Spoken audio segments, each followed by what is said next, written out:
for tuning in. It's the one and only optibotimus coming to you with another video review. And on today's episode, we're going to be taking a look at the new Transformers Earthrise Voyager class Decepticon Snapdragon. One of the Autobots that appeared in the very last 4th season of Transformers here in North America, but did have a little bit more of a run in the Japanese Headmaster series. For the package, very similar to all of the Earthrise figures that we have with this green sort of motif. You got Transformers, Generations, open window, the Earthrise logo right down here. The side here, you got a really cool artistic image of Snapdragon. That looks really sharp. The opposite side here shows the Ark crashing down to Earth. Got all the other characters that we pretty much have gotten already or are going to be getting fairly soon. You got Unicron floating around there. You got the Nemesis. Coming on to the back of the package, you can see that he transforms in 14 steps from his robot to his jet mode, and then 20 steps to transform into his T-Rex mode. Got his little headmaster dude right there, all that fun stuff. But for the packaging, fairly standard and much like what we've seen before. So without further ado, let's get him out here and see how cool he actually is. Alright guys, so here we have Snapdragon open up and out of his packaging. And as you can see, obviously I have him in his jet mode, which is heavily influenced by the SR-71 Blackbird. Obviously there's some liberties taken, but that's generally what you're looking at. Now, while the package doesn't say anything about this guy, like his name or anything, this is Krunk. Really very nice. You got a little bit of a purple and red for the eyes and the mouth plate, so some decent detail there. You can see the arms are done in a really nice, unique look to it. We don't get a lot of extra flair on a lot of these headmasters, but this is like part of the tooth sort of thing as he becomes part of the mouth of the dinosaur mode. But really nice. Some really nice paint on there, both in terms of the legs and the arms. Articulation is the exact same. You got a ball joint for the head. It is a little bit stiff. The joints on all of this are really, really tight. Shoulders, you have the hinge here for both his hips and then his knees, and then the legs are connected there. Transform him by just rotating this around, and boom, there you have Snapdragon's head, which again looks really nice. The paint on here is really good. Well, is that paint? I can't tell if that's paint or if that's just molded that way, but the purple and red for the eyes look really good. Now, I no longer have Ape Face. I sold that a while ago, mostly because Ape Face, Snapdragon, they were primarily in that Japanese Headmaster series, and I never really got into it all that much, so I probably won't keep this guy either, but he's still a cool looking figure. And I remember a lot of people criticizing that Ape Face because the white was a very soapy looking one. It didn't look really all that good at all. The color on here is really very nice. They went away with that and just used a fairly white plastic, which does look really nice. It even has a little bit of a sheen to it, which does look really cool. But as I said, inspired by the SR-71 spy plane, you can mostly see it like here with the wings, with the little sections up here that kind of go up. You got this little jet section here, the wings. I mean, very similar, and then you got a fairly long fuselage. That's where some of the liberties are taken. Obviously, this back section here just kind of hangs out here. But in terms of the jet, it doesn't look all that bad. I think it looks pretty decent.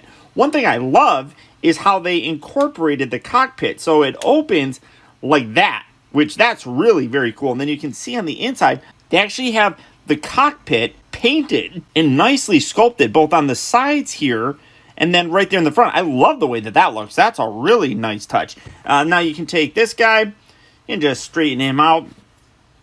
And he's a little bit tricky to get in there, but kind of hold him by the head. And then you can sit him in just like that, which works nicely. You can close it up very easily, and you can drop it. But I love that opening cockpit section. I mean, it is a little bit tricky to get it to open. It gets in there really tight. I'm just going to pull out something that I can wedge it with here. There we go. So really very cool. That's one of my favorite aspects about this jet mode, honestly. Got a little landing gear right here. You got nothing really in the back for the landing gear. Spin around to the bottom. Cleans up pretty decently, I think. Not too terribly bad. He does have his weapons. You can store him here in the bottom. You can put him here or in the hands. Either look fine, I think. I almost kind of like that a little bit more, just because it keeps the wing clean. I do kind of like that, and you don't have that hanging out there. So personal preference, well, I guess you could kind of put it there too, but that's mostly used for his dyno mode. So taking this out, going to his dyno mode. So first what you want to do is position this guy. You're going to take these arms, straighten those up, and then this is going to be the lower jaw section of them. So set that off to the side. Come to these arms, you're going to pull these away, just like that, spin it around here to the bottom. You have his little feet, pull that out till you hear it kind of sit in, lock into place. Do that there as well. We'll orient that all here in a bit. This is going to be the bottom or the top section. So take this, tuck that in, and then bend this piece. That's going to be his tail. Come down here to the bottom. You want to lift this up, kind of just hinge that there. You'll be able to plug it all in there here in a minute. Take this, pull this down, and then rotate his head out. Now this part can get a little bit tricky. You want to push this all the way back. You got the little clip point here for the head, but it's really tough to get that in there. I don't really like it, honestly, but there we go. It locks it in there. It just doesn't feel all that secure, but there you have the head pretty much done, which, you know, it is what it is. Take this little back section. You want to lift this away and bring this back. Now, angle here at the hips, and you can see these two little slot sections on an angle. It's hard to see, but on the back here, if I can get this moving down, well, let's see. Let's get that there, and then let's move these little arm bits forward so you have the clearance. On the underside of this is some little tabs. You can kind of see it there. It's hard to see, but those are what's going to slot in there. So bring that down and get that right. Now you have to hinge this, like I said, back so that that lines up and locks into place right there. So you have that kind of sitting there. Now this, you're going to bring these bits out and then fold that forward. Do that on this side as well. Close that back up. And then this piece here is going to just kind of come up here. And you got, now I don't like this connection bit at all. You got two little tabs on this bit that's going to slide in there. You just kind of push this in. It doesn't really sit there all that well. You move the legs and it's not a secure fit. I don't really like that. You're going to rotate these legs down and then take this, bend this, and then you can hinge this back like that. Bring these down, and there you have him in his dinosaur mode. This isn't bad. This actually looks pretty good. And then you can take these and obviously put that across the top. That doesn't look bad. It obviously looks like a dinosaur that transformed from a jet, so it's not bad by any stretch of the imagination. My biggest gripe would be this piece right here. Like I said, it doesn't lock in all that well. I mean, you can see it kind of moves around there, and I just wish that frictioned in a little bit better and was more secure. It is what it is. I just think that they could have done a little bit better of a job with it. The head looks pretty good. Obviously, it's a little bit weird because it's made up from the lower legs of Krunk, which, you know, it is what it is. I'm not terribly disappointed in it. I just feel like that probably could have been done a little bit better too, because you can see that his mouth is kind of always going to be like that, which is okay, because I guess it's a dinosaur, so he's going to be rah, rah, rah, something like that, I guess. The shoulders here, these are going to be on swivels, and then the elbow are on ball joints, but you can't straighten them out anymore. This is as much as you can straighten them, so I don't really, I mean, you can, you know, have them move out like that. It feels weird to put that on a ball joint. I don't know why they didn't just put that on a swivel as well. For outward articulation, I don't know. But paint detail on here still looks really good. It all comes across very much like it did in the jet mode. The lower legs here, these are on little swivels and hinges and everything, because these are going to become his arms in his robot mode. You can bend him at the knee. You can also rotate it, but this gets a little bit cumbersome kind of messes things up. So you mostly just want to keep that straight. I guess he's got a little bit of a tail articulation just on the tip of the tail, but when you move it around, it kind of messes with all this other stuff and tends to kind of split things. But I like how they have it where you have them standing and then the tail kind of goes up. I think that's cool. Overall, solid looking. Again, triple changers always have a mode that's probably the weakest. To me, I feel like this is the weakest, but it's not saying that this is really bad. I think it's still a good mode, but I would definitely say that this is the lesser of the two, in my opinion. Now, to go to his robot mode, we're going to take these off. Set that there. We're going to tuck these up. This gets a little bit tricky. So straighten these and then collapse those up and in like that. Come around here to the back. I want to detach this, kind of hinge this back, and then rotate these around. There we go. Oh, wait, no. Hold on. I did that wrong. These need to go around this side. Yeah, let's move this out of the way. So you're gonna collapse these all the way up. There we go. So it's like that. Do that on this side as well. Both sides have that now. And then take this back section and you collapse this up. That's gonna sit down here, lock into place. That's gonna create his chest here. We're gonna take this, rotate that down. We're gonna pull his head out and fold this down and then tuck this in. It's like a Power Ranger thing. Now this is gonna hinge up. Now you want to take this little section here. You can see that there's a little black piece here that detaches and then swivels out like that. Do that on both sides, and then when you do that, you're gonna see that it exposes these two little posts. That's gonna come around and slot in the side. It's really hard to see because it's all black. So slide that in the best that you can. Line that up. Come on. There we go. And then that's going to collapse in and lock all that into place. So now these shoulders don't move around. Then rotate him right there at the elbow. Do that on this side as well. Straighten all that out. Go ahead and split these legs. Rotate him at the thigh. And then take these, you want to pull these away just a little. It slightly extends it. And then you got a little slot piece right here that's going to tab on the back of his leg. That locks his leg into place. If you're lucky, it'll pull out the foot just like that. Sometimes it does, sometimes it doesn't. Again, pull that out just a little. Hinge this back. Lock that tab piece in. Securing that to the back of his leg. Fold that piece down. Straighten out his legs. You got his guns right there. Fold these arms down. You know how to transform a headmaster. Fold that. And then head on. And there we have Snapdragon in his robot mode. And I think that this, of all the modes, is probably his best looking.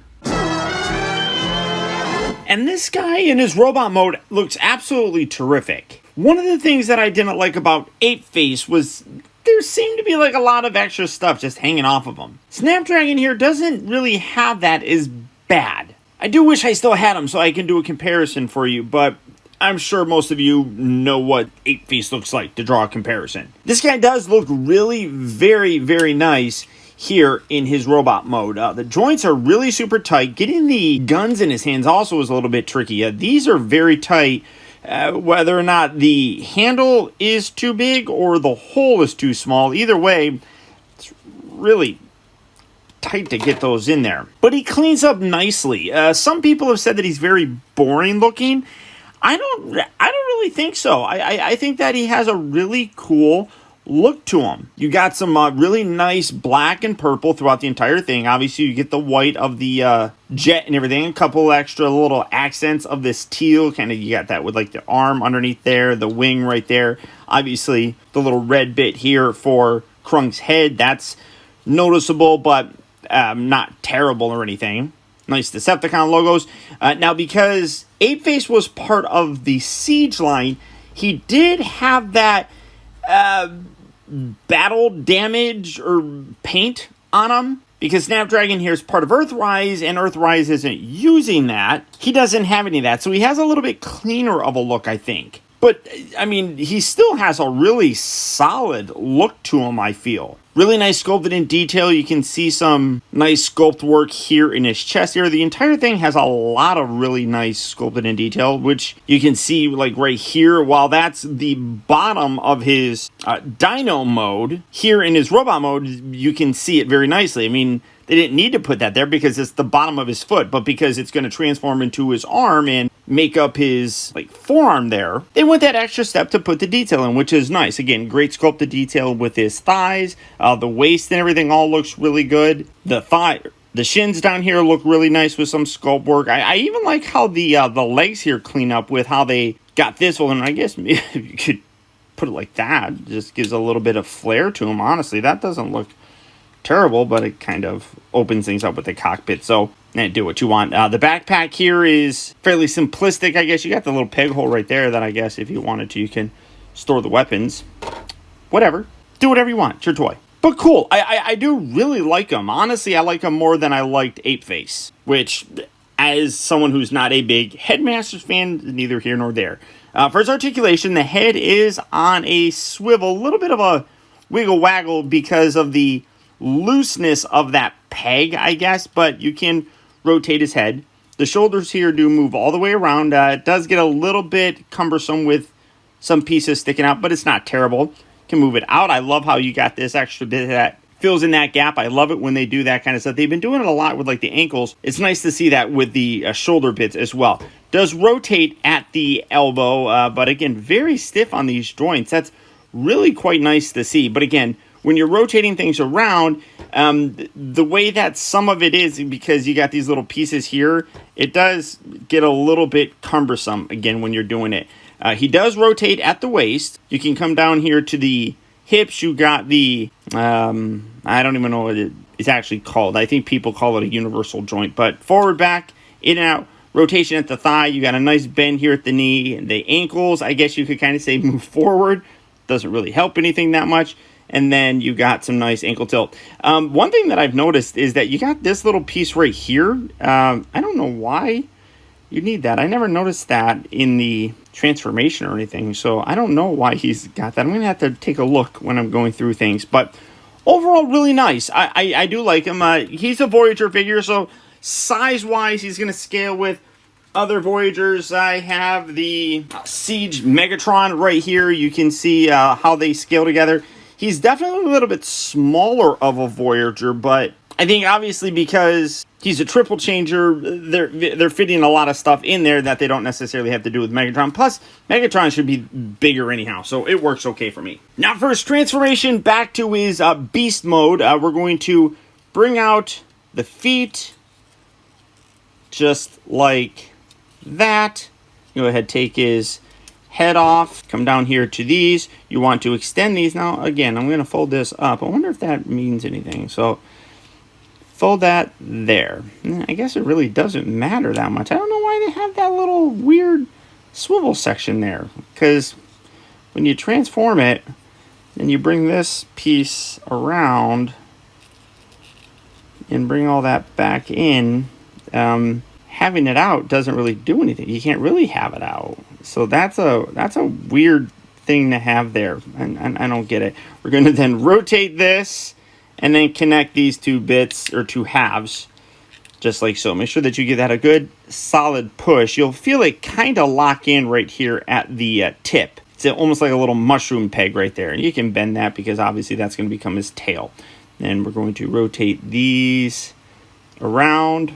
Bring that down, rotate those around. That's just going to be where they need to be. Separate this back section, which will separate everything else.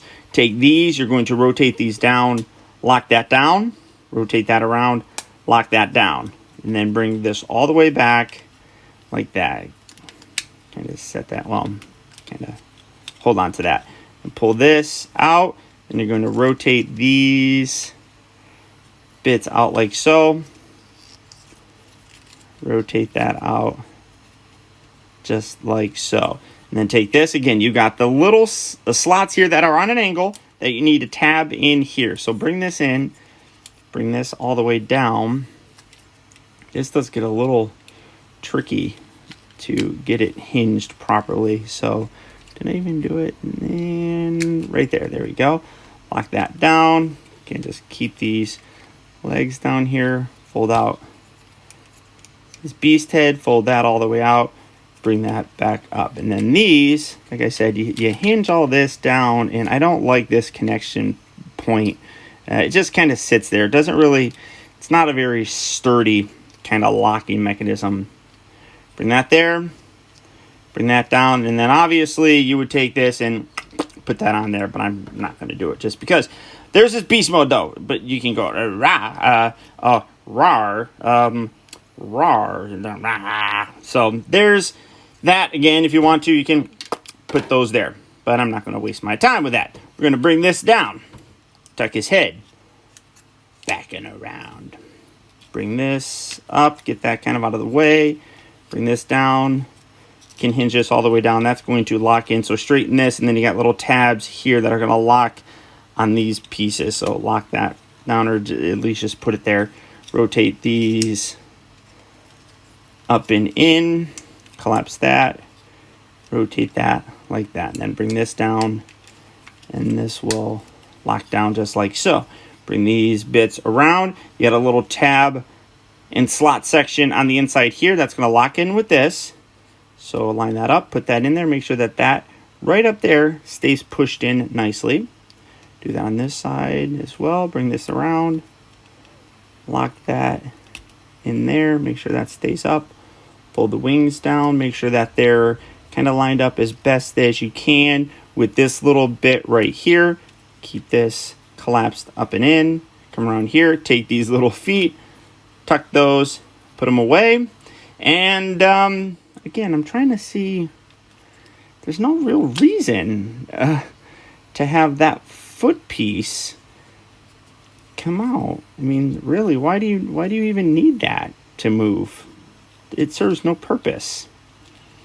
Maybe just for beast or his robot mode to have him stand a little bit better, but I don't know, that seems really odd. So keep all this together. Sorry, I just went off on a little tangent. Keep that collapse, and then when you're done, there you have Snapdragon, which doesn't look like a dragon at all, but there you have him back in his jet mode.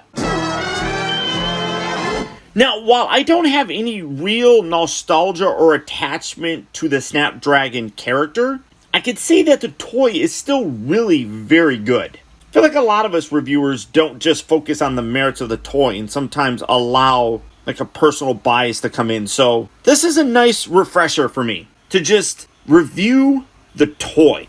Personally, I feel like him and Apeface are remnants of that Titan's Return line. Seeing how we haven't seen these characters in Siege yet, it's not to say that we won't get them in the third installment, which is called Kingdom, which does seem to have beasts. It would make more sense to put them in there, but I don't know, like I said, this just feels like a leftover remnant of that Titan's Return thing. It's not a bad thing. The toy's still really very good. Jet mode looks good. The ugliest part would probably be this back section, but that's not all that bad, honestly. I mean, if it had some more fill-in area like where that is and stuff, I mean, it's probably better, but jet mode looks good. The Dyno Mode probably is the weakest of his all modes, just because here in his jet form, you don't really see any beast parts kind of hanging out. In that beast mode, you can see all sorts of different plane stuff. So it's a little less incorporated into the design, but it's still good in both modes. Robot mode, though, I think is the best. Some people have said that he looks a little bit boring, but I think he looks pretty good. He could benefit, though, from a little bit of a paint wash or something to differentiate the darker colors. The black and the purple, while they look good, they blend in and don't have a real defined kind of separation. Again, it looks good. I mean, at this point in time, I'm just nitpicking. He's a fun toy. Transformation does some fun things. There is some aspects that I don't like I don't like how this doesn't tab in. That could have been a little bit more secure. But again, overall, pretty nice. Now, do I recommend them? Well, for me, I don't have a nostalgia to it. I think that people that are fans of the Snapdragon character would really like them. If you're a fan of just really cool robots, this is another one that I would probably add. So, all that being said, if Snapdragon is a figure that you would like to add to your collection, he is hitting various retail locations right now. So if you're looking for him, good luck and happy hunting. Or as always, you can avoid all of that. You can avoid going to stores, you can avoid people in the coronavirus, and just go to Big Bad Toy Store. For that, I'll put a link right down in the video description where you can go to BBTS and check out availability on this guy, as well as the rest of the wide range of Transformer figures. But beyond that, guys, that's about it. Remember, if you like this video, I would really appreciate it if you would do one simple thing for me, and that's just to hit that thumbs up button and knock down Crunk while you're at it. But that one very small gesture really does go a long way towards helping me out, and I would really very much appreciate it. Also, I want to send a huge shout out to all of my patrons who, through their continued support, now more than ever help to make reviews like this, cameras like this, and new computer systems to edit all this entirely possible. And if you'd like information on how you can help support my channel by becoming a patron, feel free to check out my Patreon page at patreon.com/optibotimus. A contribution of as little as $1 a month really can add up and help out a lot. And as always, remember that the real trouble with the world is that too many people grow up. Thank you for watching and taking the time to be a kid.